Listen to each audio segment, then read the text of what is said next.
Welcome to another weekly featured business brought to you by Visibility Impact and your host, James Moffat, where he will gracefully take our featured guest on a personal and business journey and stories that will inspire, educate, and engage you.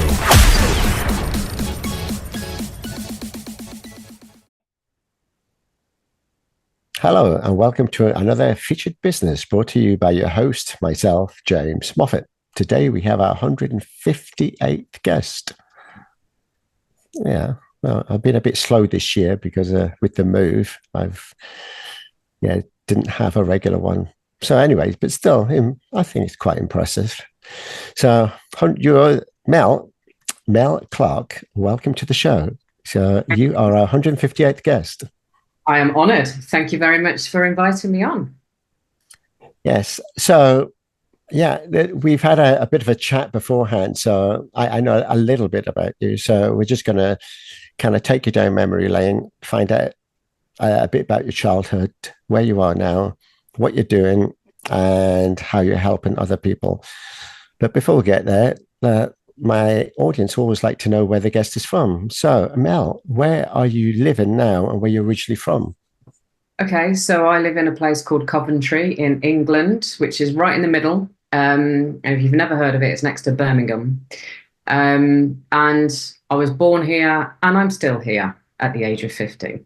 I left twice. I went to Essex University, which lasted 2 weeks because of my boyfriend at the time. What an idiot. And I moved to Birmingham with my son's dad, which didn't work out. So I was there for a few months and then came back to Coventry. I've always wanted to get out of Cov. Not quite managed it yet with ill parents and things like that. There's always a reason not to go. So that's where I am. Okay, excellent. So what's the accent there then? I don't know. Some people hear Brummie. Some people don't hear an accent at all. And then some people hear like a more of a Leicester northern kind of thing.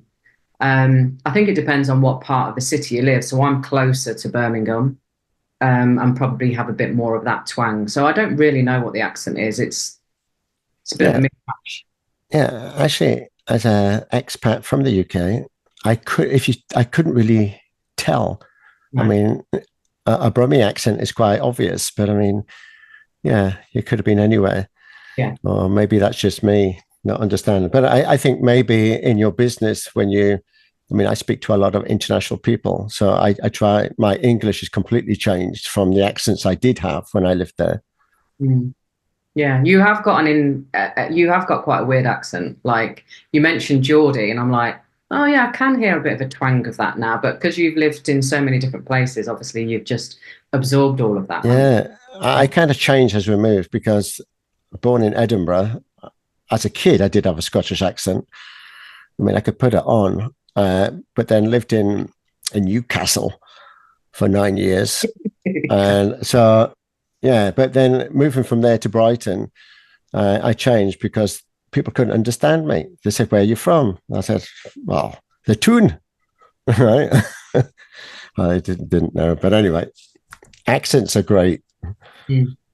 So Coventry, I mean, there's an expression, being sent to Coventry, right? Yeah. So why in particular Coventry?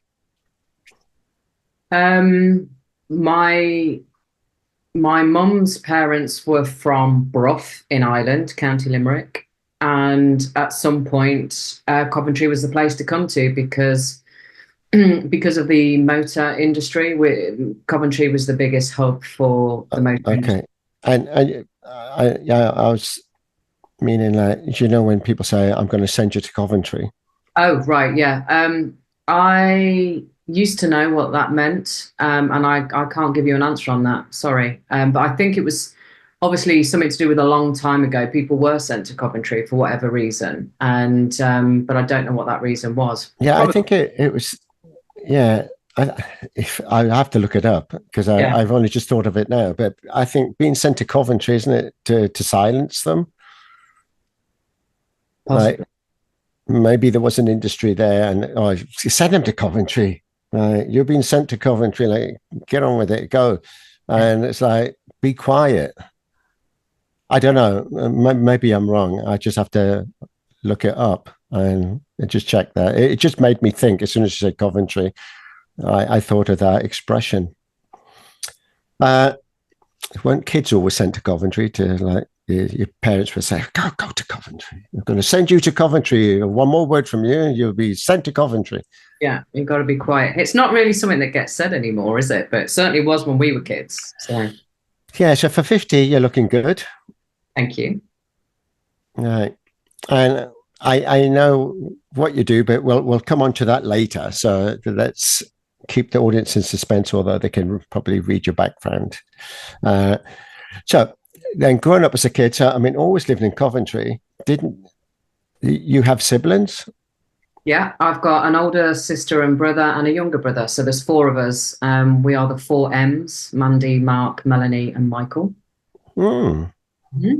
And your parents both begin with M? No, that's Catherine and Roy. No, actually, we have some friends that both their names. He's Matthias and she's Mariana, and they've called their kids, one's Mel, Mia, and Matthias, little Matthias. So all M's in the family. Yeah, it's funny, isn't it? Yeah. I don't know why we ended up with 4 M's. I think my dad wanted to call one of my brothers Ryan. No, my mum wanted to call Mark Ryan, but Dad insisted on Mark, so it was Mark Clarke, which I think is quite unfortunate. Mark Clarke. Yeah, you don't have a famous shoe brand, do you? No. No. Well, that was Clark's with an S, was it? Yeah, there's no E in Clark's. All right, okay. Maybe he wanted a band. Does your dad sing? My dad was a decent singer, actually. Yeah. He's not with us anymore. I lost him quite a long time ago. But yeah, he had a good voice on him, definitely. But he was never in a band. He was a bricklayer. All right. He used to sing. Well, he used to sing around the house. Yeah. And your mum was a singer? Definitely. Right. Okay. So you get the singing from him? I definitely do, yeah. And I think my auntie Greta, God rest her soul, she had a good set of lungs on her. So yeah. So your siblings, do they sing or play any instruments? Nope, just me. No. Right. So maybe this dream of having the 4 M's, the 4 M's could have been a name of a band. It certainly could have been a bit like the 4 Tops. But no, it was not meant to be. I found my way to singing in a band through somebody reading my palm. And she told me that I'd got a dream and I was the only one holding myself back from it. And I knew exactly what she was on about. And so I basically looked in the Coventry Evening Telegraph, all the adverts you used to get at the back. Mm-hmm. And there was a band advertising for a singer. And that's how it all really began. And they were called 𝗙𝗘𝗔𝗥, and I became the lead singer for them. Right. Just hold that for a moment. Right. So at school, did you play instruments? I did. So in primary school, I did play guitar, learned guitar. We had the most amazing teacher, Mr. Green. I don't know whether you had a teacher, your favorite ever teacher. I mean, this guy was a legend. Loved him dearly. He played guitar, sang. We used to sing on Friday afternoons, and then he used to regale Nordic stories to us, all verbatim, all from his mouth and his mind. And so, yeah, and he started a choir as well. So I was in the choir. And then when we went to secondary school, carried on a bit with a guitar, did some keyboard, joined a band there with some friends, but I wasn't the singer. And then as these things happen, you sort of, I stopped playing guitar and we stopped the band, and then got to A-levels, got to university, and it just wasn't a thing because, well, I've got to be practical and I've got to get myself a decent education and a decent career and all of that. And well, that's not music, is it? and it's not photography. I loved photography as well. So yeah, so no, it really dropped off for quite a few years until I sort of hit about 22, 23. Yeah. It's quite ironic you're saying that. Yeah, get yourself. I mean, my mum, she was a ballet dancer, and she was excellent, and she was also at stage school in London, and with a lot of known celebrities now in kind of the old movies. And her parents said there's no history in that. I mean, there's no future in that. You've got to go and get yourself a proper job. Yeah. So she gave up something that she loved, she had a passion for, she was good at, to go to typing school. and then to become a secretary. And then after many years of doing that, she said, oh, well, that's not for her either. Then she went to medical school and ended up being a nurse. But yeah, she looks back and sees the people that she studied with that then went on to bigger and better things. And she thinks that, yeah, if only she could live her dream and not the desires what her parents wanted for her. But I mean, how often does that happen in life? All the time. All the time. I remember sitting in the careers office at school and talking about photography and being told, you know, pretty much don't be ridiculous. You're not going to earn any decent living out of that. And so it influences you. And that's what happens in our good old education system, isn't it? You know, the creativity and people's desires pretty much get knocked out of them because you're told you'll never amount to that. It's too impractical. It's dreaming. It's all of those things. And so people are just towing the party line then. Yeah, I mean, dreaming. I love dreaming or daydreaming. But I mean, just going back to school, I mean, there were certain subjects I liked and I wanted to learn. I had a desire to learn, but the teacher was so boring. I'd just fall asleep or daydream out the window. And that was one of my best pastimes, was daydreaming, because I'm in my imaginary world doing the things that I want to do until you get the blackboard duster thrown at your head or something. And I never had that. I had many things. In those days, yeah, corporal punishment at school was tolerated. And although I think it was a bit extreme, like throwing something at someone's head while they're looking out the window. But I mean, those were the days. It didn't distract me from doing it again and getting punished again. I actually remember choosing the cane I wanted to be hit with. Yeah, for not paying attention in class, right? God, what was the alternative? The belt? Yeah, probably, yes. Yeah.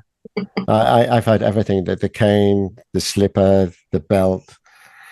But yeah, it taught me a certain amount of respect. I mean, I was never a naughty kid.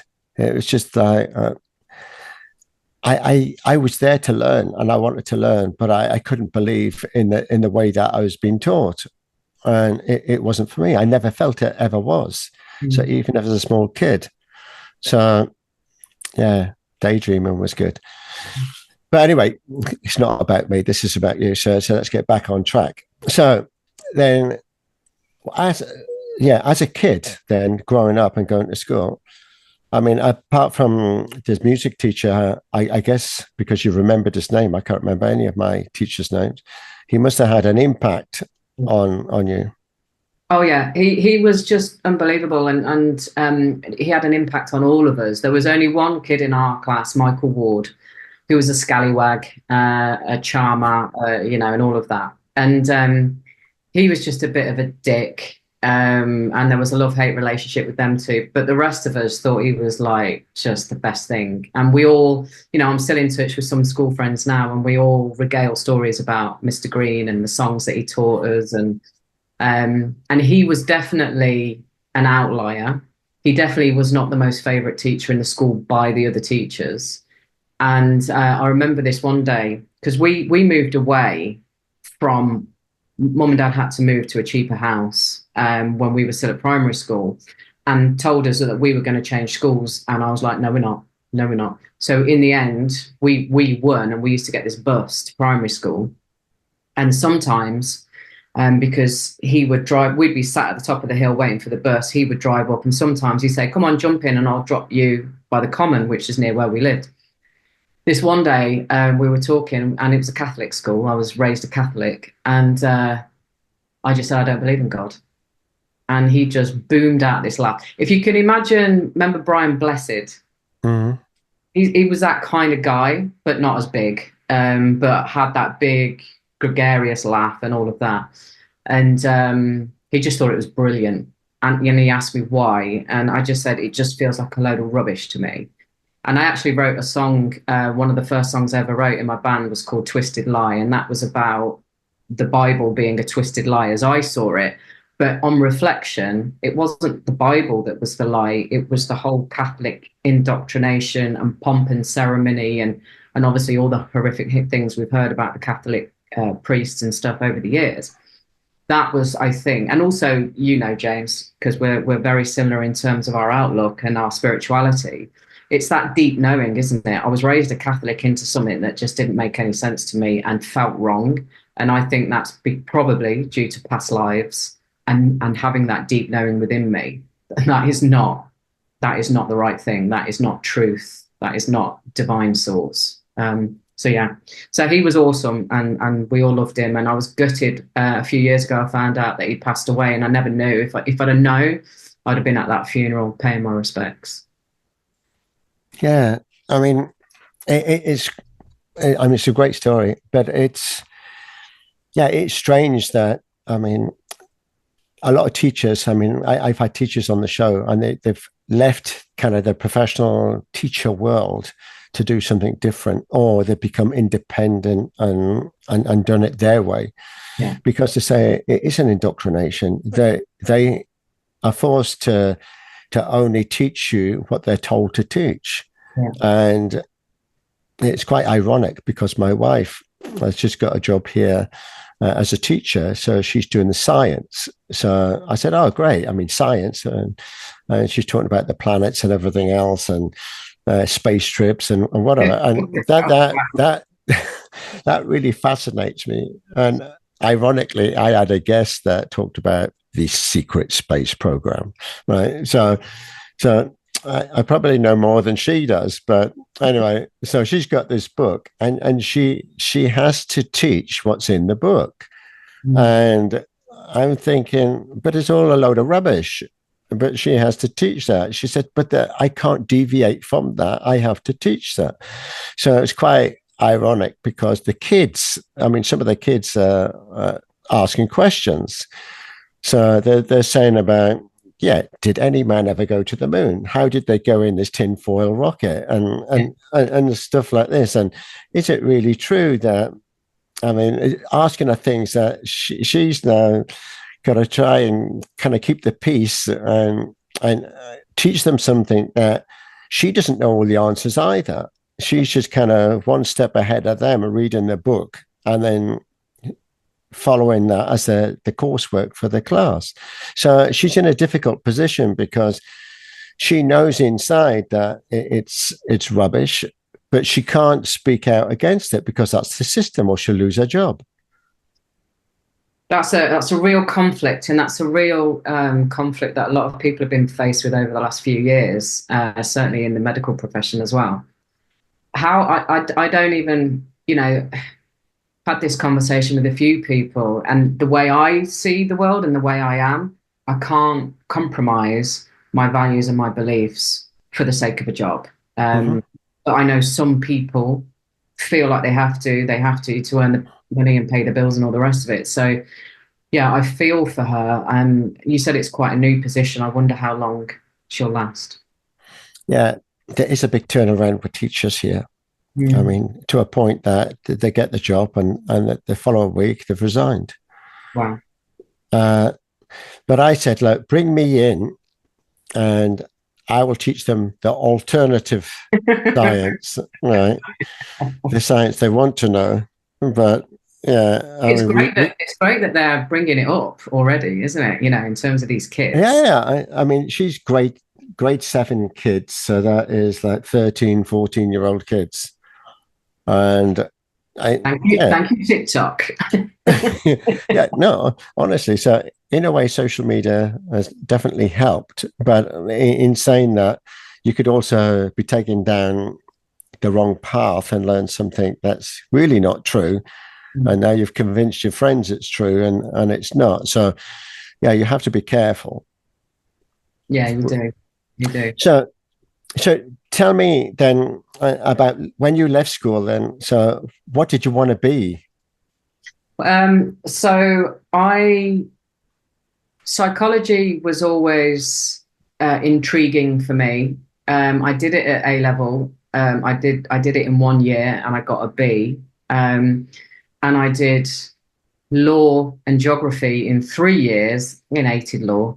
And I got, what did I get in the end? Oh, I had to retake them. So I got 2 Bs and a C. And then I was like, right, I want to do psychology at university. I want to be a psychologist or something like that. And so I ended up not getting the grades I needed to go into where I actually wanted to do criminology. Thank the Lord I didn't get the grades to do that. So anyway, I ended up at Essex University to do psychology. And I said to you off air, 2 weeks I was there. The boyfriend at the time, who I'd been seeing for, I don't know, over 2 years or whatever, just gave me so much emotional blackmail for being so far away that I ended up coming back like an idiot. And he'd sorted me out this place, well, potential place at Warwick Uni, which was not a proper degree. It was a degree, but it wasn't set up like a normal degree. And so I ended up doing that. And through that, because it wasn't a straight psychology degree, it involved social sciences as well. And it was a year longer than I wanted it to be. I was just like, and I didn't like the way psychology was taught in Warwick Uni versus what I'd learned through the A level. It was totally different. And it was I just found it boring and clinical and, it just wasn't speaking to me. So by the time I finished the degree, I'd sort of talked myself out of going further with it. A, because I was fed up of studying and wanted to earn some money, and B, little old me at the age of 22, 23, how can I sit in front of this is my mentality back then, how can I sit in front of a 50-year-old bloke and help him with his life when I've got, little to no life experience versus what he's been through? That's how I saw things, back then. And so I taught myself out of it and fell into a job, and then fell into a job in sales. And I did really well. And so I ended up doing corporate sales for 20 plus years on and off. But there was always something missing. I was always trying to do other things. So, and then in terms of what I do now with the coaching, obviously I've sort of come full circle, but in a different way. Because I think a lot of, certainly Freud, Jesus H, a lot of what was taught and the old school, I mean, there is some good stuff, like Jung was a good guy, I believe.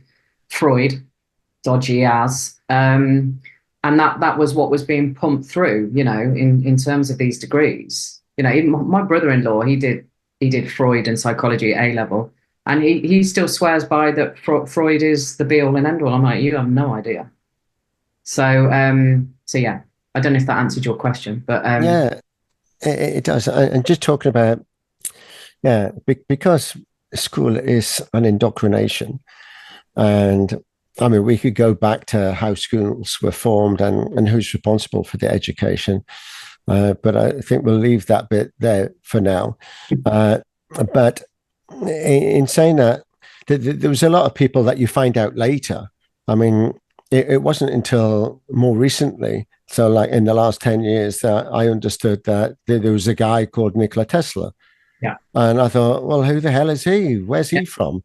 Yeah. And why we talked about him? And I mean, basically, he was the true genius. Yet you're pumped full of Einstein this, Einstein that, the theory of relativity, and all of the bullshit around that, right? But nobody talks about Nikola Tesla, and which is kind of sad, because people have the right to know. And that's the problem. There was a lot of technologies and things that were hidden. What happened in history, I mean, we are only taught about certain points in history, certain events that happened, but other things that happened that it's not even there. It's not even in the books anymore. And I know you talked about kind of the Bible. I kind of went through similar experience because I had different girlfriends that had different or came from different beliefs in the family. So like the Catholic girlfriend, the Protestant, the born again Christian, the whatever. And yeah, I thought, well, I'll go along to these churches and things and see what it's all about. But I always felt, even as a kid, very uncomfortable. And as soon as the sermon, the priest or whoever opened his mouth to talk, I thought, I can't believe that either. I never felt that warm feeling. I felt it was all doom and gloom, and it was like, if you don't do the righteous thing, then you'll spend a lifetime in hell. And what I thought, oh, shit, I don't feel good going, right? And even the singing, I would just mime it because I didn't believe in that either. Although I was never a good singer, so I'd have to mime. But yeah, so I mean, there were so many things that were wrong. I think that we noticed in our generation as kids, but we kind of just dismissed it and carried on living our lives because we didn't know any better. And I think we dismissed the true essence of who we were or are, but we were closer to who we really are as kids until we started getting kind of brainwashed into other things. And now we're trying to come back to that kindled spirit of the real us and shed all the shit that we've had as kind of the distractions on the way and go full circle. Well, it's you know, I now class, I don't know when you were born, James, but I was in the 70s. I now class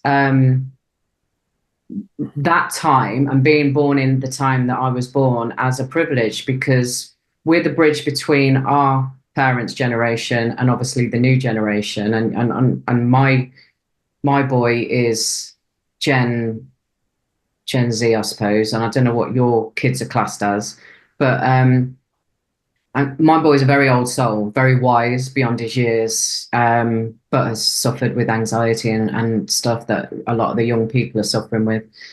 But we had the hardness of being brought up by parents that were born in the 40s, you know, from their hardness of their upbringing and all the rest of it.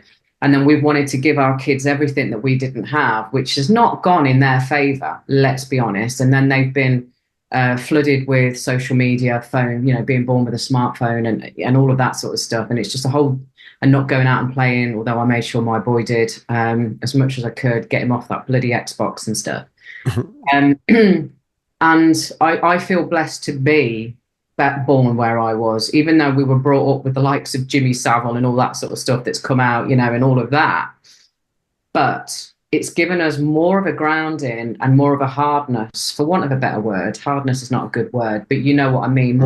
More resilient, sorry, to be able and remember life before smartphones, to give us that more grounded and wider vision than some of the kids have got today. Now, some of the kids that are coming through are great. You know, they're seeing it.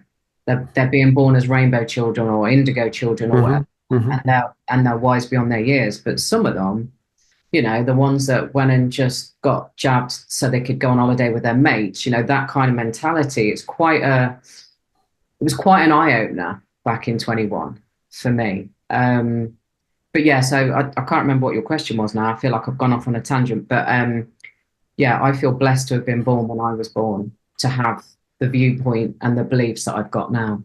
Yeah, no, I concur with that. I mean, yeah, I was born in the 60s, right? So I'm a bit older. But I think it was the 60s, 70s. They're very close together in the music and everything else. And yeah, and things that happened at school or life. I mean, there's eye-opening events that happened. And yeah, that hardness. I mean, when you said like kids are born with basically a mobile phone, I'm picturing in my mind like a woman's given birth, a woman, not a man, right? Yeah. Giving birth, right? A biological woman, right? Is giving birth to a baby, say, and the midwife is saying, "Hang on a minute. Well, oh yeah, we got an iPhone 16 now. Yeah, yeah. Here you are. So the baby's hugging onto the iPhone, right? And yeah, and the mother's trying to like grab the baby to put to her, and the baby's grabbing the iPhone. So I had that picture in my mind. So, but Yeah. but it is like that. I mean, I'm not adverse to the kids learning technology and playing around and learning things, and often they find things that I didn't know, and they're educating me. Yeah. But when it becomes an addiction, that they've got to have that. They've got to have that. I mean, in our day, they weren't even around, and we were playing football in a back alleyway. Yeah. And yeah, I saw someone did a post on LinkedIn showing a picture of his back alleyway, and he said that was his playground. And I think, well, that was mine also, and probably many others, right? So, but we would go out and we'd have to use our imagination and creativity, the gifts that we're born with, to entertain ourselves, because our parents would kick us out, say, get out there and play, right? And get out from under my feet. Yeah, rain or shine, we didn't care. We were out. We weren't the fair weather kids. We were out in all weather, and probably in the wrong clothes as well. But we never thought anything of it. We would come back soaking wet, and just dry yourself off and wash your hands. It's time for dinner or something. And there's never a problem. And now kind of we mollycoddle kids and wrap them up in cotton wool. And we don't want things to happen, and quick, as soon as they get a cold, get down to the pharmacy and see what you can pump them full of, rather than just let their immune system kick in, which I think we're kind of alluding to in an awakening to what happened, I mean, in 2020, 2021. But before we get there, so you did all of these different jobs and you're in sales. So how did you transition from that to what you're doing now? And what are you doing now? Okay. So as I said, I fell into sales, and, I had a good time. I earned some good money, met some good people, was pretty good at it. But there was always something in me that wanted more, wanted different. Probably, where the band came from, wanted different, and when I was still in the band at that point, and then I got pregnant with my son in 1998, and when he came along, I managed to keep going with the band till he was about two and a half, and I was working full time. I was a single mom, and it just had to go, which was a very big disappointment for me, but it was what I had to do because my son was more important. So that's what you do, and you get on with things, and you pay the bills, and you look after yourself. And I wanted to have nice things for him, and then my dad his health started to deteriorate really, and I knew that they weren't set up for old age. My dad had always been a self-employed bricklayer, and so the work wasn't constant, and especially when, in the good old days when we actually had proper winters with snow and everything, he wouldn't be working sometimes for a few weeks. And it was always a bone of contention in our house. They rowed about money all the time. And that was one of my drivers. I'm never going to fucking row about money. I'm always going to be self-sufficient. And so I know that's where some of my ambitions came from. But also, as I got older, I realized they weren't set up for old age, really. And so as child number 3, there was something about the third child. I basically felt all this responsibility and felt like I needed, and it's part of who I am anyway. I don't know if you've ever read the book, The 5 Personality Patterns. There's a particular pattern called the compensated merger pattern. And that's the person that basically wants to save the world and help everybody else. Because the reality is what you're giving to everybody else, you crave yourself, and you should be giving to yourself, but you're giving it to everyone else, right? What's it called? That's interesting. Yeah, it's the 5 personality patterns by Stephen Kessler. And yeah, it's called the merger pattern, but there's the compensated merger pattern, and I'm the compensated. So yeah, it is a good book. And so would you say, I was just digressing a bit, would you say your siblings were any of the other ones? That the first one is the first pattern, the second one's the second, and you're the third, and so on? well, we all have, we can have 2 or 3 patterns. So the pattern is your go-to pattern. And that can be a strength as well as a defense mechanism, right? But if it's a defense mechanism, then you'll go to another pattern. And so if my compensated merger doesn't work, I go to the leaving pattern. And that's where people will leave the situation either physically or mentally. You know, some people just zone out completely, or physically leave a situation. Yeah, there's a whole combination of patterns. My younger brother, aggressive. My older brother, leaving. My sister, maybe more rigid. So yeah. So that's interesting, because I started reading up a lot about persona types of people. And why are certain people good, like with the hands and kind of hands-on things, and other people are more like intellectual things, and then trying to find out the persona types. I mean, are you kind of the one with the creative ideas? And you can always say, like, yeah, go to Mel because she's always got a great idea, right? Or always got an idea. Doesn't mean if it's great. Then you go to John because he'll strategize to see if it makes any sense, and then so there's these different persona types.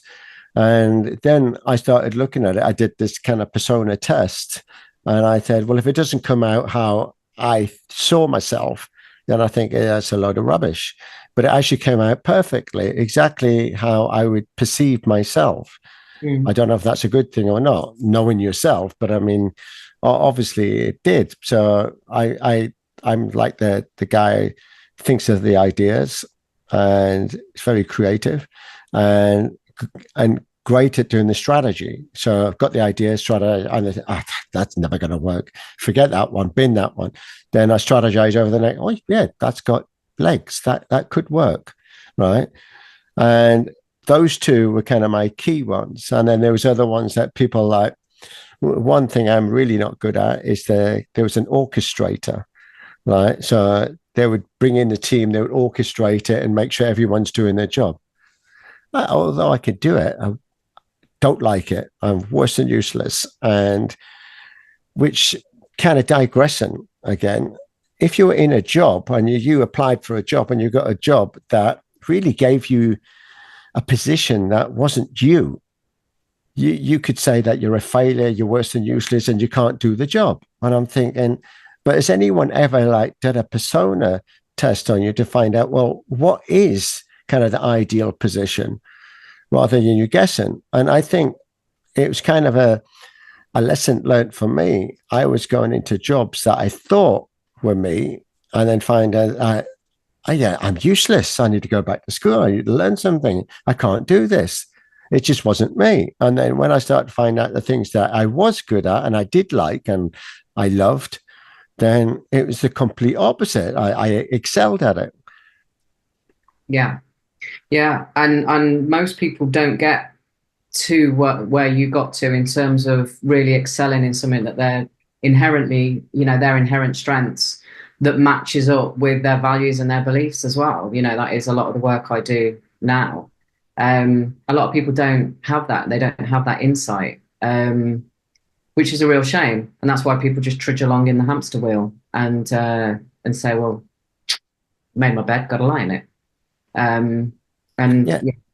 That's my whole not settling, because I settled for a long time in my own life, my passion for other people to not settle. But not everybody's ready for that. The people that are brilliant, but not everybody is. So tell me then, so many years in sales, selling anything in particular or different types of things? It was always for market leaders, but it was like, I worked for Canon, multifunctional devices, capital equipment, Pitney Bowes, software. My last role was selling software to accountants. So it was always more of a consultative sale, and I did well in it because I'm a good listener. I'm an active listener. They always say in sales, don't they? You've got 2 ears and 1 mouth, so use it in that order. But I always knew that it was not who I was. It didn't fill me up with glee or purpose or fulfillment. And so I was always looking for something else, because I thought what I needed was to replace the income with a passive income, and then go off and do whatever the hell I wanted and spend more time with my boy and spend more time with family and friends and all of that. And so I, for many years, on and off, multi-level marketing schemes, got into property in 2003. I did a program called Russ Whitney, which is now turned into something else. I can't remember what it's called now. It's quite big. And me and my brother, I dragged my older brother into it. And we bought 3 properties with none of our own money in 6 months. And you could do it back then. There was things like gifted deposits, and they were throwing money at you as well in terms of credit cards and loans and all that sort of stuff. And so, yes, that's what we did. And then I thought, yeah, this is it, Mel. You're gonna, get to those 100 properties. And then in 2006, when my dad passed, he'd had this like little dream of having a place in Spain and all of that. That was never going to happen from how they were living and what money they had.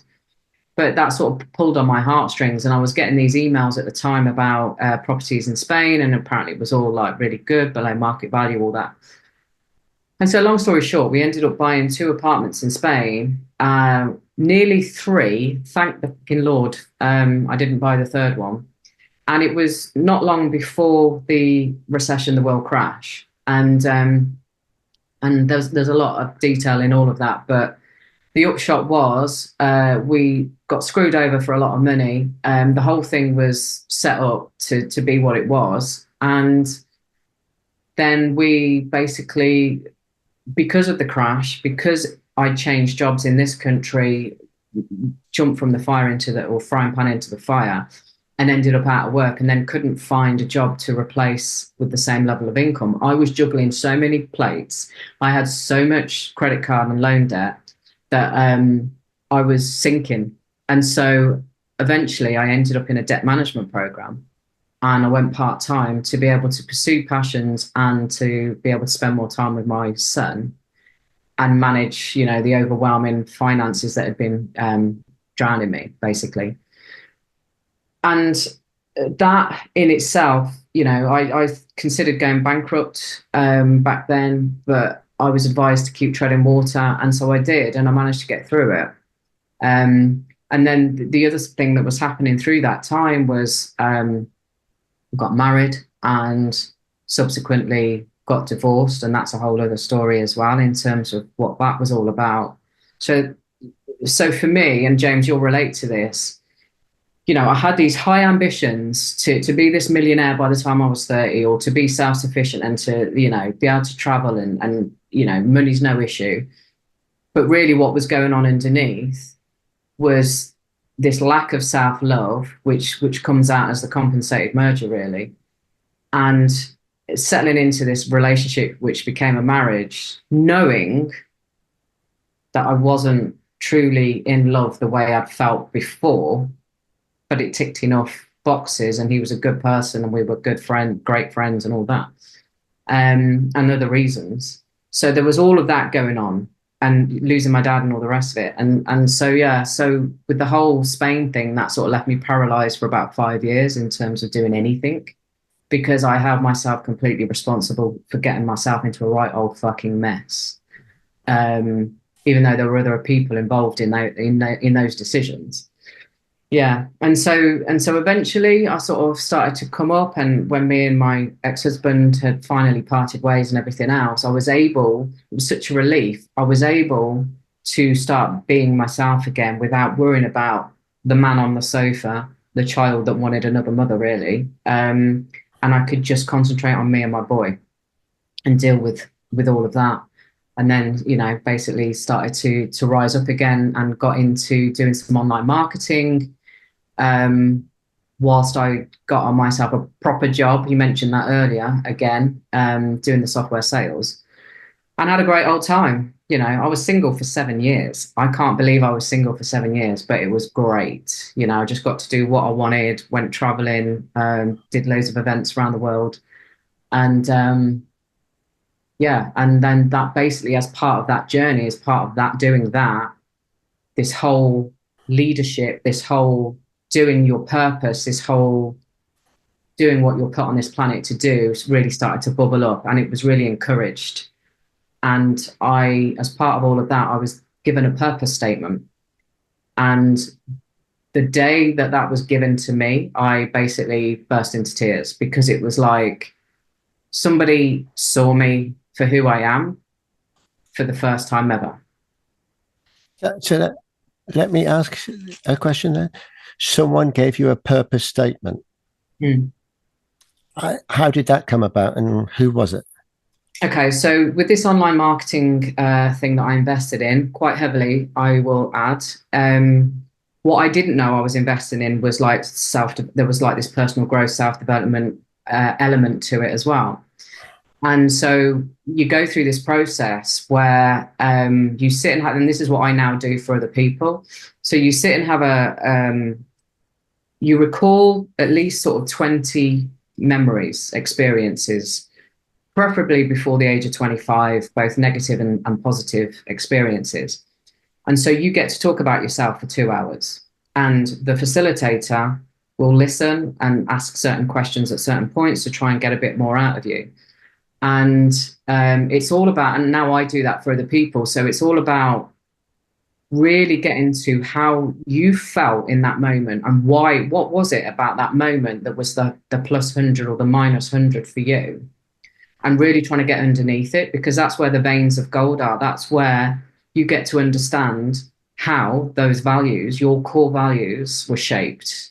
It's not just from, the people that influenced you, it's from the experiences and how you felt, and also your core strengths.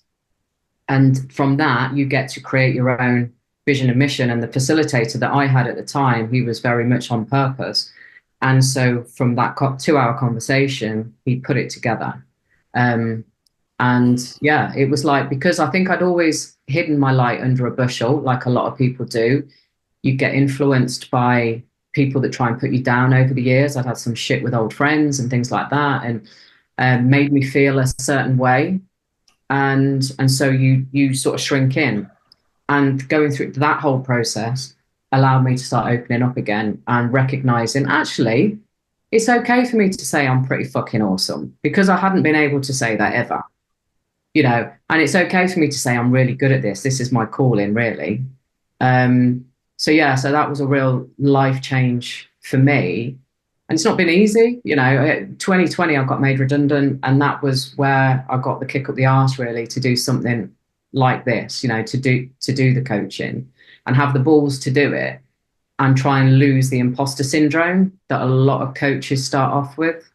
Who the hell am I to tell somebody else, kind of thing, all these self-defeating beliefs, but you work through it. And when you see the impact it has on other people, wow, that's all I need, really. Yeah, I love it.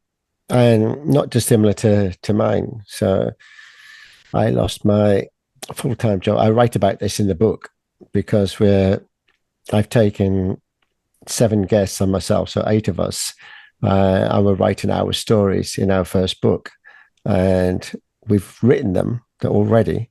We're just designing the cover and everything now. Nice. So, but I write about that. So I had a huge turning point. I mean, I guess like you, there's many triggers and turning points in your life, and a lot of them you dismiss, and you don't think about them.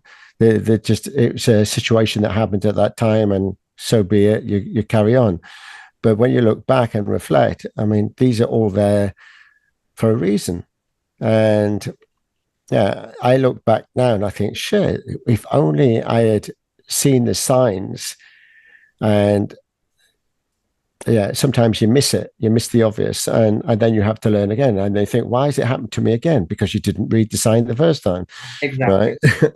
so yeah, in 2016, I basically left the corporate world, and a very successful career I'd had. I'd been title chasing, so I'd gone from the humble engineer at the beginning to the vice president of European sales and sales and marketing with a team. And I thought, now I've got here, what's next? Yeah. And it wasn't me. I'm still selling the shit of someone else.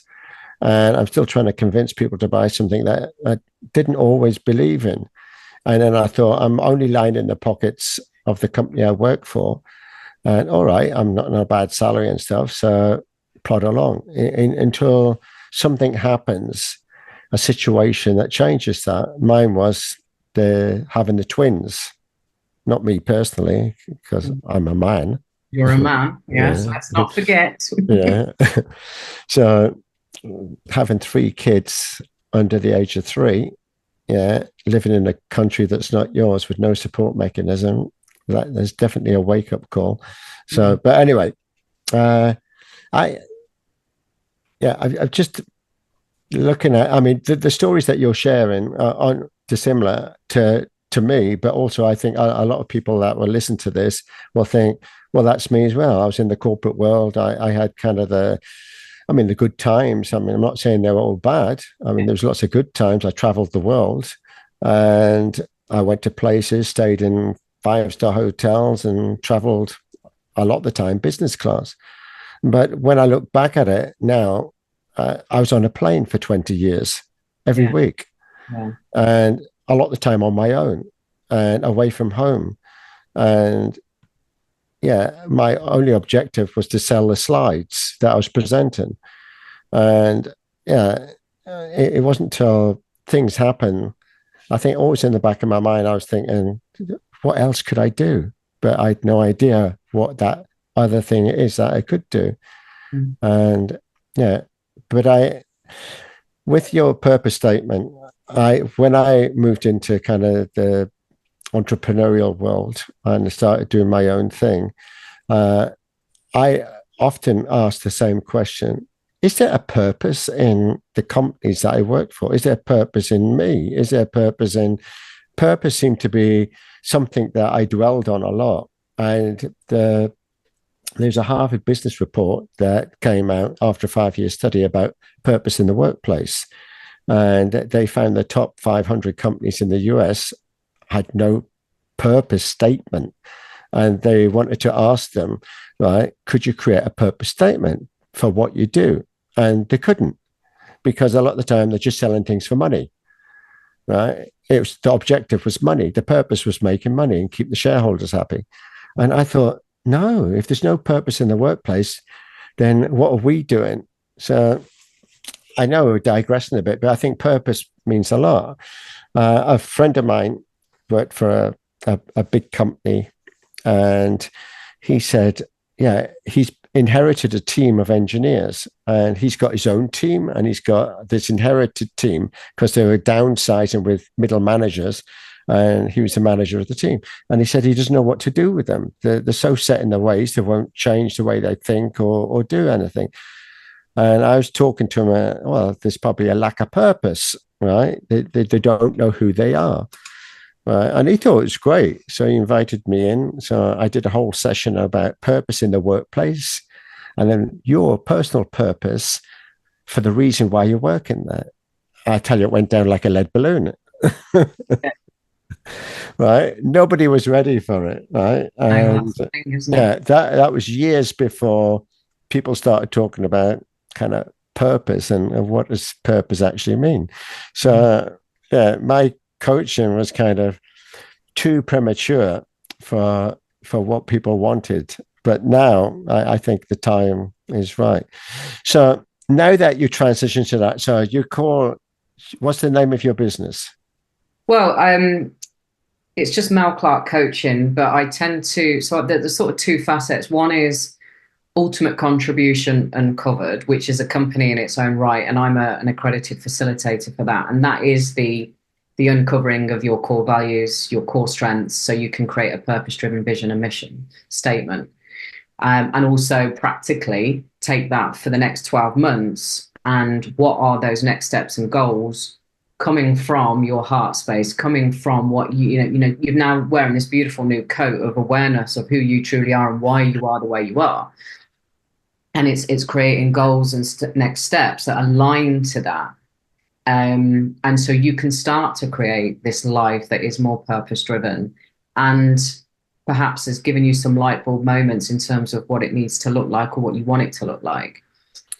So that's one element. And I do that with individuals, but we also do that within businesses. And, some businesses are offering this as part of their benefits, because in this dog eat dog world, companies are always trying to find differentiators to try and attract the right kind of people. And so this is now part of benefits as well. What we'd love to push more of is taking the leaders through that pathway, discovering their personal values, etc., and then creating the business values from that place, because there are companies out there that do that already, but not to the level, not to the depths that we go to in terms of really unearthing that for the actual individuals. Because if you can create a business from the leaders' personal values and strengths and visions and missions, and it then just resonates and aligns, and then you get to attract raving clients that really understand what you care about. I always think in naked wines. I love naked wines. I'm an angel. But also the staff as well. So many companies suffer with attrition rates, whereas if you have employees that buy into your vision and mission and are in alignment with it, because personally they just are, then it's a beautiful thing. So I'd love to do more of that. But on the other side of things, because of my life experience, because I settled in my career, because I settled in my marriage, I'm very passionate about people not settling. So that's kind of my tagline: never settle. I've got a podcast, as you know, called the Never Settle podcast. And of late, over the last sort of few months or so, I've been sort of focusing in on people that do feel trapped in their relationship and don't know really how to maneuver from that. So many people, James, and I'm sure you're aware of this yourself, are in a relationship, did it myself, where they're in it for the wrong reasons. It's the responsibilities, it's the finances, it's the feeling, maybe your partner has got ill health, and so there's no chance you're going to walk away from that. You're also worried about the extended family and what people are going to think of you, and the same. One of my crazy reasons, I always bring this up, was worrying about what the bloody wedding guests were going to say, because they'd given us all that money for the wedding. It's like, Jesus Christ, Mel. But these are the thoughts that go through your mind that keep you stuck where you're stuck. And so, that is a passion of mine. It's a harder sell, James, because people that are in that situation, they've really got to be sat on that rusty nail that's got really, really painful before they'll entertain spending money to do something about it, because they know it's going to completely rock their world. And some people are more ready for that than others. The career is probably an easier sell when people have got to a crossroads with their career and stuff. But my real passion is, my purpose is to selflessly give others the love to confidently and respectfully know their value, so that they feel joy and are empowered to make a fulfilling difference. And that's who I am. That's what I want to do. But it's been muddied over the last couple of years. I've been on this awakening journey since 2020, like a lot of people. I was awake to a certain level before then, but the scamdemic, as I call it, really sort of blew things wide open for me. And then more recently, I'm taking on the establishment, taking on the system, which is creating a lot of problems for me right now. And so that has really diluted my attention and bandwidth. So at the moment, although I'm doing my coaching and everything, I am now wondering whether the universe is pushing me to be a stand, almost like 𝗪𝗘𝗫𝗪, if you like, to to bring more of that into the world in terms of, hang on a minute, you wankers. We're seeing it with 𝗚𝗘𝗏𝗏, right? And he's doing a great job of waking some more people up. He's doing that all by himself. So that's where I'm at the moment. That's a bit diluted. Yeah, I resonate with that completely. Just going back, you kept saying we, as in the coaching. So are there's more than one of you doing this? Ultimate contribution. Yeah, there's a few facilitators. That's the core values and and vision and mission. Okay.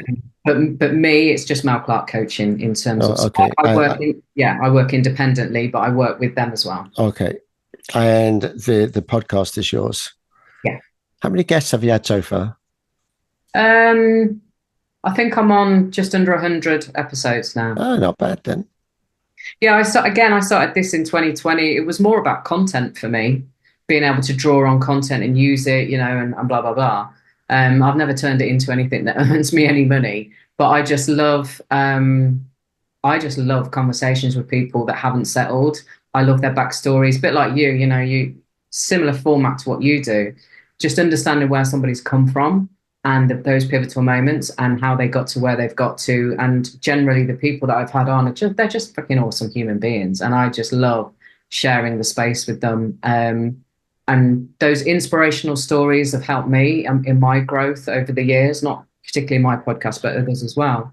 And I know it's so beneficial for lots of people, Yeah, I completely agree. And basically that's how I started. I wanted to do it at the beginning because I did it in an entrepreneurial way, and I was in these entrepreneurial courses and things, and that's another long story. But anyway, I wanted to, if I'm an entrepreneur and I have an idea in a business and I want to grow that business, what about all the others that are here? I have no idea who they are. I have no idea. I mean, I don't even know what business to do, let alone the person they are and why they want to do it. And did they come from the corporate world as well? Yeah. So in talking to them, I thought, oh, well, we've got similar stories. So once I started sharing stories, I thought, well, I want to create some visibility. And then with that, make an impact, because visibility is one thing and impact is another. So then I thought, what about visibility, impact as a website, as a domain name? And I thought, no, it's too obvious. Everybody says visibility and impact. So yeah, nobody had it. So I had visibilityimpact.com. And then that grew to a radio station that I would host people. And then I had no control over that. And I had to pay for the airtime. Then I decided I'll do my own. So then I changed it to, although visibility impact is kind of the business, to featured business, because I'm featuring a business. And then it moved away from just business people that were typically coaches on that entrepreneurial journey. And I wanted to hear their story. And I thought, if I want to hear it, others will want to hear it. Let's record it. So I kind of started there. And then to me, I do it for three reasons now. I do it to educate, because everybody tells a story that's educational. Yeah. Right. Second, to inspire, because these stories are inspiring. I thought, well, right, if you can do it, and yeah, then there's hope for me. And the third and most important is the hope, is to bring hope to people that are feeling kind of lost and disillusioned with life, and feeling that kind of they're on the last train to nowhere. And I think, no, get off that bloody train. Your destination is somewhere else. Like, yeah, listen to other people, and then that'll pick you up and make you feel less disillusioned with things. So, but in saying that, on that journey, I learned a lot about myself, because I was completely lost in 2016 when I lost my job, and I didn't know which way to go. I didn't know to go back into sales and international travel, which I couldn't do with the kids. And I didn't want to do anymore. I had that. But what could I do? Nobody had ever sat down with me and said, look, what are your core skills? What is it that you love? What you're good at? What could you offer the world? And then out of that, you could make a living doing. I thought, no idea. So my story was something similar. I ended up with an Ikigai coach, and then I thought, this is so good. Why aren't we being taught this? Why isn't it part of their educational system? Why isn't it? And that's when I talked about persona types. I studied it for 4 years after I did it, and then I practiced on friends and family. Then I thought I'll get my first paid client. And I had that kind of imposter syndrome. Am I really this person that can guide someone else and help them find themselves? I felt I was just kind of making it up as I was going along. Yeah, I thought, how can I be like an authority in that? And I've just kind of learned it, although 4 years ago. And now I'm going to like guide other people. And I tell you, it was the biggest success. I mean, people were coming to me that they're completely lost and are completely transforming their life. Even suicidal people, I thought, oh, excuse my French, I thought, fuck, I'm not like a psychologist or anything like that. I'm just a regular guy that's gone through this myself. But there is a process, that is something I follow to do that. And also from my own stuff that I put in, I have something that I can help people with, any person with. So it completely changed their life, and without medication, any other crap, right? So similar to you, but I mean, it also then, the more you do it with others, the more it reflects back on you that you want to go deeper within yourself. And there's areas that you're still exploring. So I started that more inward journey in parallel with myself. What more could I do? What are emotional intelligences? Why do I fear things? I mean, what is fear? Why do I feel that anxiety, being scared and everything else? How can I control it? Why do I get cold sweats and like don't talk about it and want to walk away? Is there a way to control that? What is it? How does it make me feel? So once I started on that journey, and then, yeah, it just joined the dots together and made it more fulfilling for me, that it makes it easy. And it opens your eyes to everything at the same time. So that inward journey makes you see everything on the outside clearer. And I think, just going to what you're saying, you start to see all the kind of the other world that we live in, that is not the real world. It's an illusion. Yeah. And I was just trying to catch up before I had the call with you on one of your guests that you had.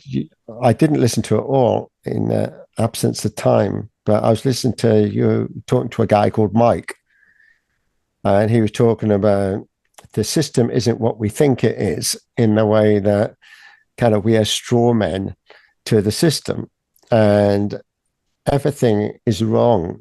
And I'd heard this actually before by many other people over the years, but it's nice sometimes to recap on that, because the system is designed like to enslave us, keep us in debt, and to control us.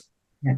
It's not there to help us. No, it's really not there. So tell me how, I mean, in your kind of waking up process, was there a trigger? Because you said 2020 was a big turning point, but then what else that made you think, hang on a minute, I can smell some kind of bullshit that's going on here and it's not So I think I referenced 𝗪𝗘𝗪𝗪 earlier. I think there's always been an element of me, like an ex-boyfriend basically said, oh, you always want something for nothing.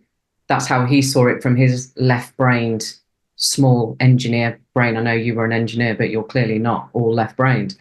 And it's not that at all. It's about seeing the corruption, the fraud, so I started really challenging contracts and things right back in 2009, and got involved with a company back then. Ended up in court a couple of times, one with BMW, one with HSBC, and didn't win either of them. Didn't know what the hell I was doing. So I only ever used to go so far because I didn't understand the legalese language. Couldn't get my head around things. And then with the 2020 stuff, I was woken up with being sent a load of videos. Do you know Janet Ossenberg that did all the 𝗓𝗏𝗏? She did a series of documentaries. So that was I don't know her, but I know about adrenochrome. Yeah. So she's sadly, apparently, took her own life about a year or 2 years ago. I don't know how long ago it was now, but yeah, a mystery death. Well, her wife, so she was gay, assures us all that it was suicide, but I don't know. But that was where maybe assisted suicide. Maybe, yeah, exactly. So I watched her series of stuff about the cabal, and that was the first time I'd learned about adrenochrome, child trafficking, and all, to the extent of what we now know. And it made me sick to my stomach. I remember, because I've got a lodge in my garden that I converted as an office and stuff, and I just got up, got out, went for a walk, could not. I was just like, what the? So that was the sort of start of the awakening, and realizing very quickly that the whole lockdown was a load of orchestrated bullshit.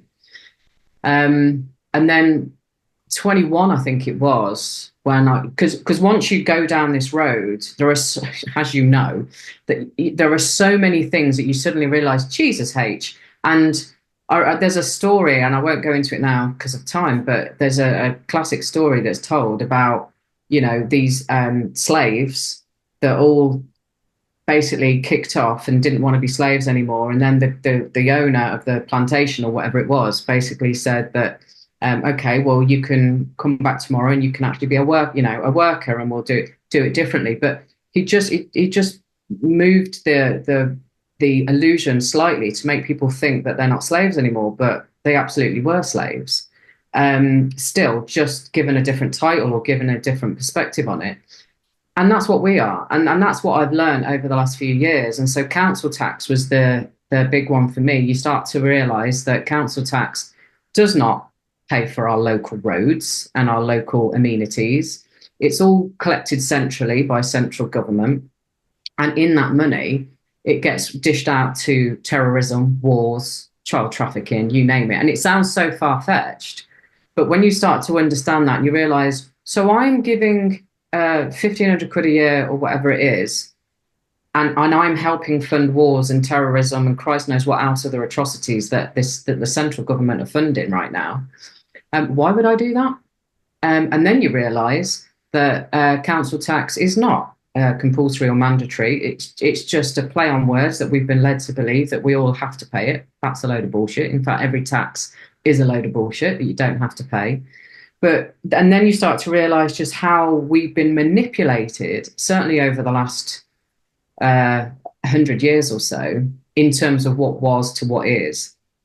And the inner warrior in me, I suppose, and this soul that I am, that's always had a deep knowing of something different, always knowing there's something else for me, just wouldn't let me comply. I've never complied. I've always been the sort of person. I did comply at school. I enjoyed school. But I was always looking after the underdog. I was always making sure if somebody was getting bullied, they'd come and sit next to me and all that sort of stuff. And so that's just played out, and when the whole child trafficking thing and that just started to become, I realized just how horrific and how massive that is. I don't want to be part of it. And I don't want to be part of being dumbed down into a system where we've been lied to, and then you realize that every person in a position of some kind of power, whether it's a barrister or a judge or a politician or a prime minister, they're being, like you said, pulled by other puppet masters, but they are literally playing a role to keep the rest of us dumb. They see us as plebs anyway, and keep us in fear, hence all the negative shit on the news. So we and, you know, keep hammering us on. I think there's about 70 taxes now that we're hammered on. So you can never get above the parapet. You can never get to that point where you've actually got some creative space and bandwidth to be able to think, what do I want to do with my life, you know, and see what's actually going on beyond the matrix and the illusion that we've been spun. And so that's where I found myself. And once I got myself into hot water, if you like, I can't really backpedal anymore. Did I want to be here doing what's just happened? No. However, I'm surrounded by, you know, Mick, who you mentioned earlier. He's just been fucking phenomenal for me in terms of support and knowledge and all the rest of it. And when you're surrounded by like-minded people that are all challenging the system, and you know that if we can just get the numbers up, if more and more people took this on and dropped the fear, then it has to collapse. It has to. Then there is no power. It's all an illusion. It's like the Wizard of Oz. You know, they're all scared of the wizard, and then they get there, and it's just some short, fat bloke behind a curtain. And it's the same as this, isn't it? It's just a fucking illusion. A very good one, a very clever one. So yeah, that's yeah, I completely agree. And it is an illusion. And the thing is, they've kept us in fear and distracted, because the more atrocities and the more things that they put out there. I mean, basically too many activities on the brain, and we don't know where to focus, and then we become silo seekers. So we look at one thing and we dwell on that, and we don't see, oh, that's connected to something else, and then which is connected to something else. So we never look down. I think it always helped when I was in sales and particularly in coaching, because I look at things holistically. People are sweating. They say, don't sweat over the small stuff, right? Look at the bigger picture. And too many people are now sweating over the small stuff because they're looking at small isolated events. Yeah. But it's a constant change of events. If it's not the weather, then it's the taxes. If it's not that, it's the climate. If it's not that, it's whatever. And the elections, the wars, everything is a distraction. And then when you rise above kind of all the distractions, well, who's pulling the strings on this? Why all the distractions? And basically, it is a show, and the show goes on. And yeah, I mean, there's been many movies like The Wizard of Oz and The Truman Show and other things to wake us up. Yeah, even the sci-fi movies, and the list goes on of what is really happening. But people see it as a movie. They don't see it as real. They can't contemplate for one moment that the governments and the heads of all of these companies and all the NGOs and everything else are really all against humanity. That can't possibly be true. And then you're labeled. And I think in the early days of the pandemic, there's only one or two standing out think, yeah, I can smell a rat. The things aren't right. Why aren't other people questioning? Why is everyone just doing what they're told? And why is it that everything you hear is geared up on a narrative and propaganda and everything pushed one way? But as soon as that one person speaks out, let's quickly label them. And people say conspiracy theories, tinfoil hat, whatever. I mean, the whole term conspiracy theories was a CIA expression deliberately for this purpose. So we can label these people. So the truth seekers, right, are not truth seekers at all. They're the ones muddling things up, and yeah, they've got wacky ideas, and yeah, you're really going to believe those idiots, right? So let's call them a name. Yeah. Rather than call them idiots, call them conspiracy theorists. So it's been difficult. Yeah. Yeah. And, Julian Assange is probably, the biggest whether he was ever called a conspiracy theorist, I don't know. But I mean, the poor guy. Yes, is this playing out as it was always meant to? Is it a big pantomime? I'm not sure, but he's representative of, you know, he's got to be the pinnacle right now of trying to get the truth out there and being silenced. He was in prison for over 5 years, wasn't he? And I believe he was doing some kind of interview yesterday or this morning or something, which I've not seen yet. But yeah, it's all in the name of, like, the scientists and the doctors that got discredited over the last 4 years, got bumped off. Some of them are dead. You know, the African presidents that got bumped off in the early days because they weren't buying into the scandemic. The list goes on, and people think, oh, you're crazy, you're this, or that. But what I've noticed, and I don't know if you've noticed, James, I know you live in Portugal, certainly in here, in England, take my brother-in-law, for example. I mean, my sister is hook, line, and sinker. She's completely over there. But my brother-in-law, I said to him the other day, I shared something, and he went, yeah, I'm not surprised. I said, you seem to be more agreeing with me these days than ever before. He says, yeah, I am starting to come around to that way of thinking. So there are more and more people that are seeing what we saw, but they're seeing it now. And I just pray that continues. And people, you're never going to win everybody, but there are more people now realizing that these tinfoil hat wearers might have some sensible things to share. Yeah, exactly. I think the problem is the indoctrination, and the system has had a plan. They've had a plan for a long time, and depends on how far back you want to go. I mean, you can go back easily 100 years, but you can go back thousands of years, and it depends on what you want to believe and what you don't, and what you're basically you want to accept within, because it's difficult in this awakening process. Even those that say they're awake, it's still an awakening, because there's still so much more to learn.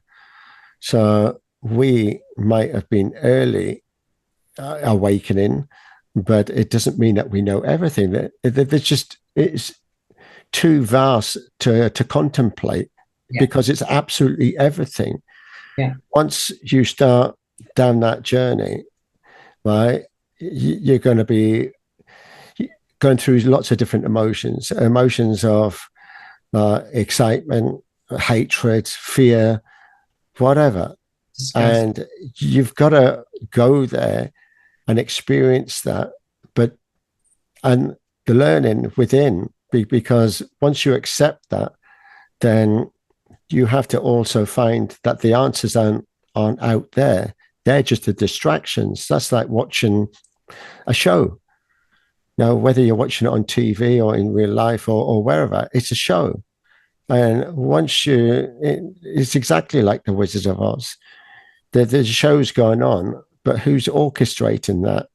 And who's helping, like as in the puppets and the puppet masters and so on, like who's pulling the strings? And then the question is, why?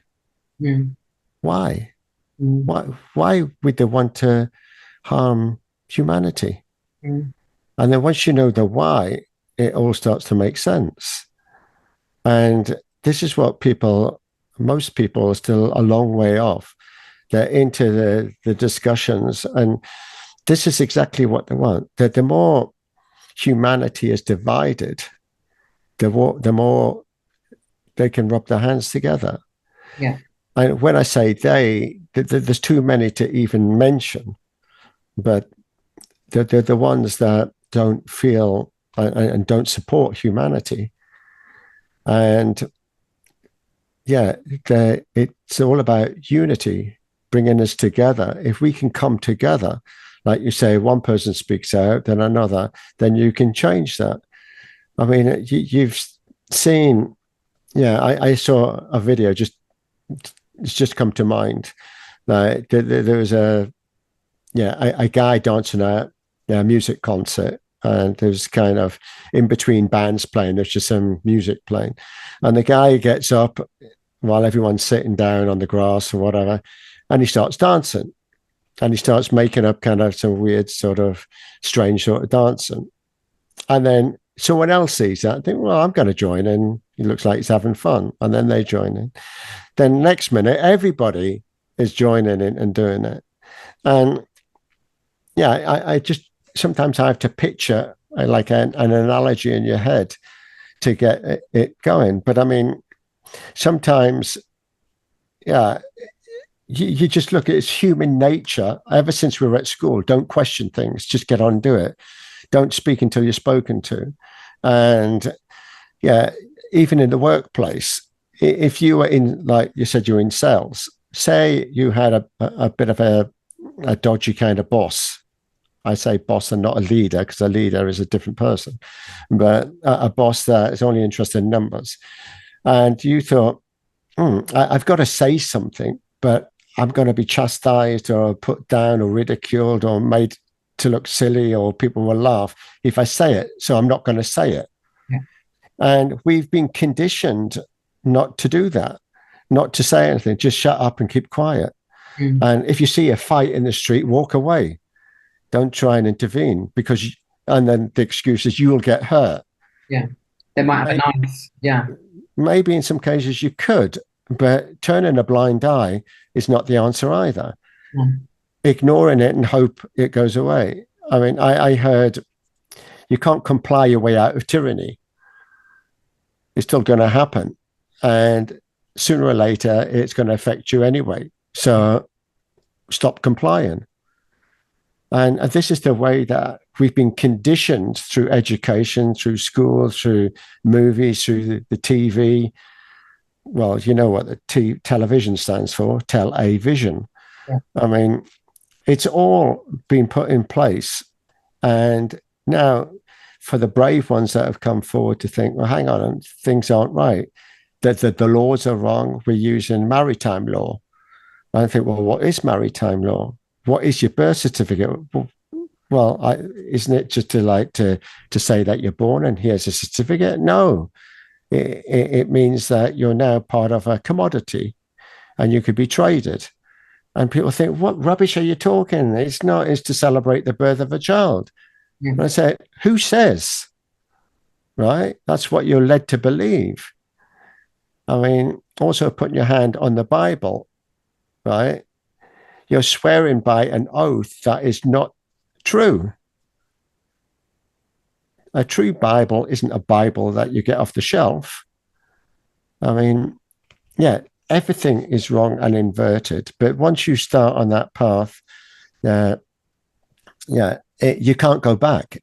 You're hungry to want to know more. And again, you have to be also careful, because you're so hungry to learn more, you can easily be led astray.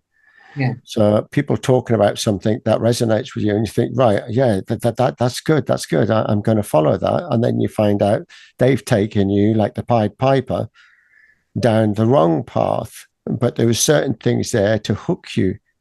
It's like a sales trick, right? Come on and buy this new car, and we know how much you want it, and then sell you something you didn't want in the end, right? So we have to be careful that, yeah, when you really want to know the truth, you've got to go within and ask yourself. Yeah. So anyway, there's something I missed here. We need to wrap up soon as well. So you mentioned about, or you mentioned to me before, that you do Reiki also. So tell me how you got into that and what you do there.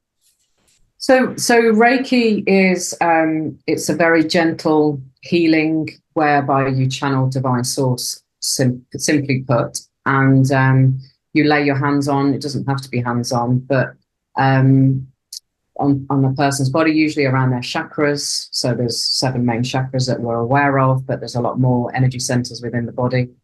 And it's all about balancing those chakras, because we all have life events and things that we experience that obviously knock us off kilter, especially the negative stuff.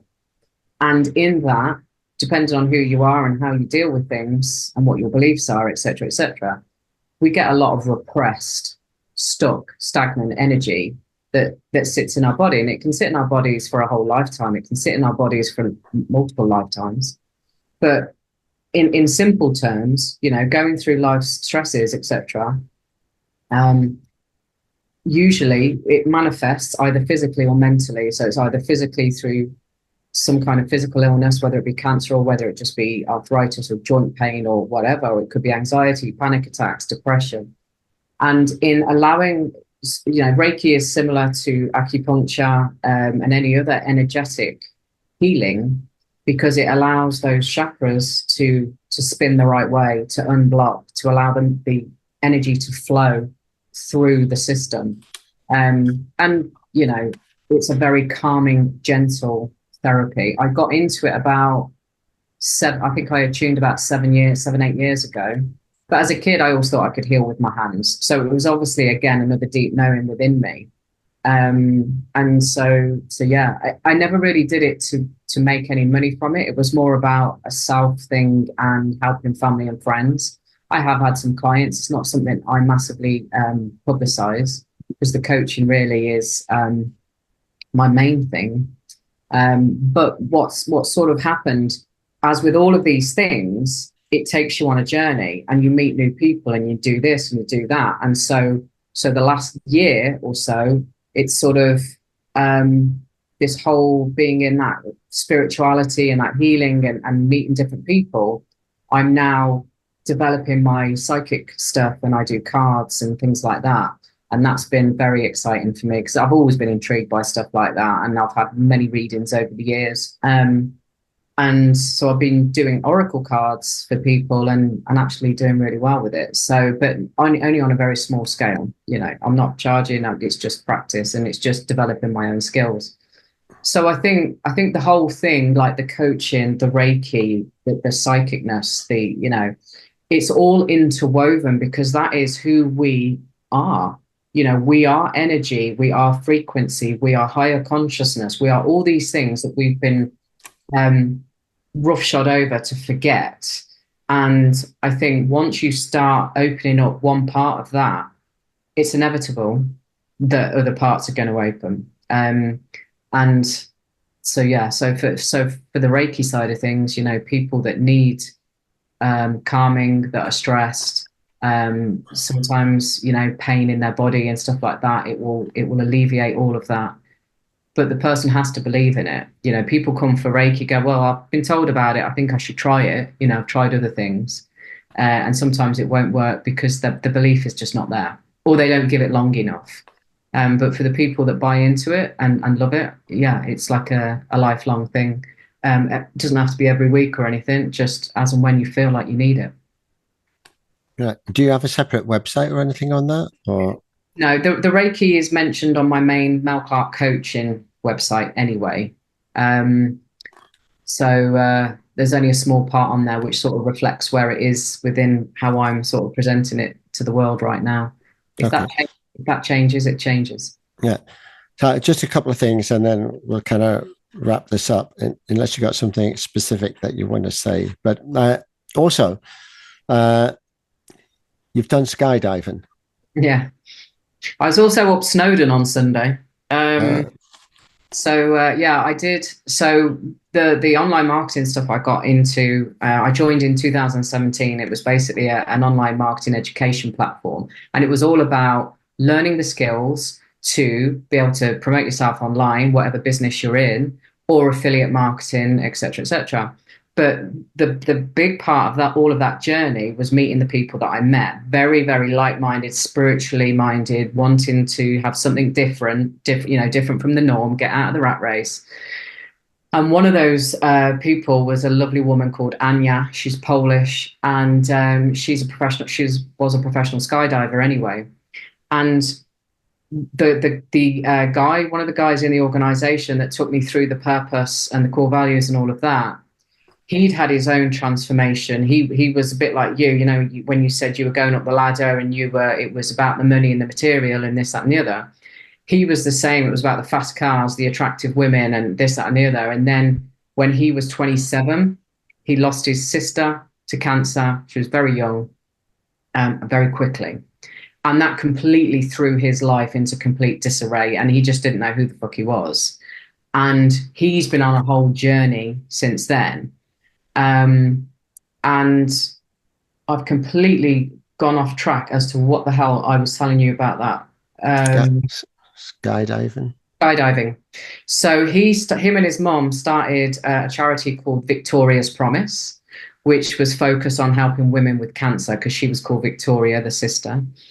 And so Anya had this great idea that we were going to do this huge skydiving thing, and we were going to try and get into the world records and blah, blah, blah.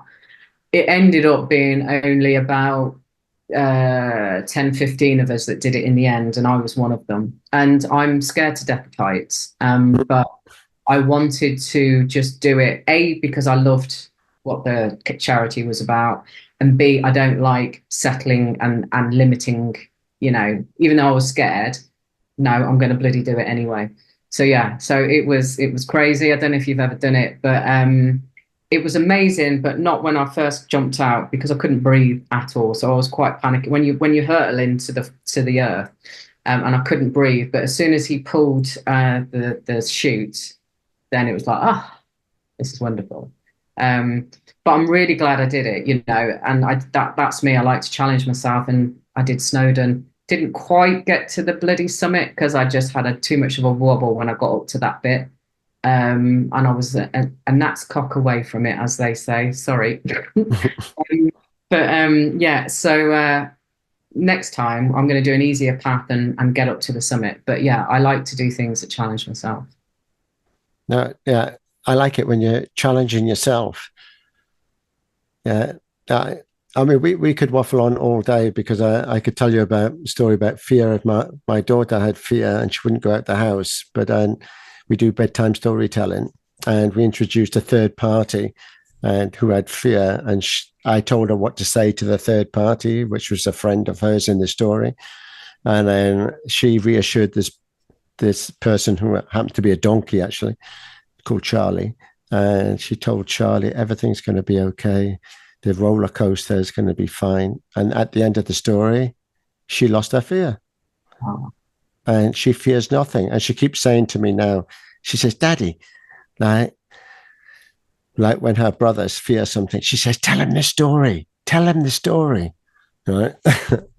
So we can overcome things, accept them, live with them, or whatever. But the thing is, like, as you said, that, I mean, doing something that was way outside your comfort zone, yeah, it's good to challenge yourself as well, because we surprise ourselves how capable that we really are if we believe in ourselves.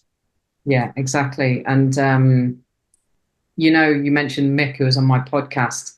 He was one of the people I did it with, and he was in the Marines. You might have remembered from the interview, went straight from school, so very, you know, adrenaline junkie, very into all of that. And it was him that got me starting up that summit, because he said, if you never do it, how are you going to bloody know? And I was like, that's a fair fucking point. And so I pushed through, but of course my mind had started to go, you know, and I couldn't see what was around the corner, and you know, imagined all these things and me hurtling off the mountain and stuff, which would never have happened. But yeah, so if you never try, you'll never know. Simple. Exactly, and have belief in yourself. So you mentioned, just quickly, it was kind of a plug, you've got to back together as a band with your you tell me the story and kind of what's coming, and can we find out more about it? Yeah, so the album should be finished before Christmas, and it will be on Spotify, but I can't give you any links or anything. I don't know what the hell we're calling the album, and I don't know what the hell we're going to call us. So that's not very helpful right now, but maybe I can share the links when they're ready, and you could do something with it then. But yeah, so very excited about that. Don't really know where that's going to go, if anywhere, but it's more of a pleasure project. It was more of the collaboration and being able to enjoy the recording and the creative experience with him again. and create some bloody great tracks, I have to say. So that's cool. But if people wanted to know more about me, my website is 𝗙𝗪𝗚𝗘𝗏.com. My main platform is LinkedIn. That's where I hang out more. But I'm taking on TikTok. I've avoided it, but I'm taking it on because I think I want to start documenting the corruption that I'm experiencing right now at the hands of our apparent judicial system and government. So I think that's a next thing for me. I'm going to start doing a lot of videos about that, as well as obviously my coaching, and spend more time on X as well, because there's a lot of like-minded souls on X, as you know, James. So yeah, so people can find, and I've got a YouTube channel as well, which is at Melanie Clarke 3010. That's the personal bit. So yeah. Yes. So I mean, I'll provide all the links, everything that you share with me in the notes below. And yeah, what was the name of the band you were originally in? So it was 𝗙𝗘𝗏𝗏𝗏, which was a love-hate name. Some people loved it, some people hated it. But it came from a book. And I'm trying desperately to remember the author right now. But it was a fictional book written about a guy that was in a band in Scotland back in the day, and they made it really big and all the rest of it. And there's one particular scene where he ends up on a beach with the gorgeous singer, and she says, "Have you ever had a champagne hedgehog?" But that's not what she said. It was, "Have you ever had a champagne head job?" And so when I joined the band, because I was the third singer, it was already established, and they, you know, it was all funny for the boys that came up with that title. So that's where it came from. But you were the main singer. Yeah, but I was the third singer, so I came in later. All right. And now you're singing on this album. Yeah. And you play the guitar. Yeah, I'm not a brilliant guitarist. It's all self-taught. I'm okay. Could be better, but yeah. You should have a listen to some of the early podcasts. I had an indigenous tribal woman, singer-songwriter from a Maori from New Zealand. So she was on. Nice. And from the UK, I've had some great people, particularly talk about trying to help people with disabilities and finding that there's so much corruption going on. And yeah, through the legal process, it was hard to help people because of the restrictions imposed. And that was a similar story. Many others, and also things about people that share about dreams deciphers. So there's been many interesting guests, but now your guests, I guess, on your podcast, how do you find them, and what type of guests do you look for? It always started as inspirational people that are not settling, you know, people that have had pivotal moments and have changed their life in whatever that looks like for them, to be, you know, more purpose driven. More recently, I did have a guy on at the beginning of the scamdemic who was a doctor back in America. He was retired, but he started to call out the bullshit. That was my first or second experience of having somebody, you know, that was awake to things, and that got taken down off YouTube. More recently, I'm getting the feel that I want to have more people that are awake to be talking about more of that stuff, as well as their own personal journey. So really, it's a combination, and also, you know, me maybe doing some monologues about relationships, self-love, you know, not settling and all that kind of stuff, and putting some value out there as well. So yeah, that's sort of where it is. It's like sitting in the awake stroke purpose stroke self-love kind of space. And where it's going to go, I don't know, it's a bit of a quagmire at the moment. Where that's going to eventually lead off to as a main thing, I'm not sure. That's where I am at the moment. I don't know. I feel like I'm in this transitional period yet again, and I'm not quite sure. You know, a lot of stuff's happened in the last year on a personal front to allow me to shed shed the shackles. And in terms of what's happened really since May time this year, and things that have been presented to me and people and and more. And it's come at a time where it's like, well, we're about to go into the biggest shit show that we've ever seen, aren't we? Like, we've got the election in America in a month's time. We know that it's going to go off the stratosphere over the next few weeks, the craziness. And who knows what that's going to look like afterwards, you know? And so I feel like everything's sort of dropping into place to support me through that, and me to be able to support others, obviously. Yeah, I agree. I think we're going to experience some harder times to come before we reach that pivotal turning point. And then the truth's going to come out. And we're going to see things. I think it's a marvelous time to be awake, because you're going to see the greatest show on earth. Yeah. Right. It's a pity that a lot of people don't see that, and maybe it's not for them. No, that's right. The thing is, this kind of it reminds me of kind of the life of Brian on the cross, and saying, always look on the bright side of life. Right. Because in one way, with everything that we know, we should be crying and feeling that anger and hatred and everything. But sometimes you've got to lift yourself and rise above it, put on a brave face and smile. And which reminds me of another song. But anyway, it's not about keeping the stiff upper lip. It is about rising above it, knowing and being aware of what's going on, and helping others on their journey, because there's other people, it's going to be new to them. They're just dabbling their toe in the waters, and they're starting to ask the questions. Well, this is where we can help. I'm not saying we have all the answers, but at least we're a further down the road than they are. That's right.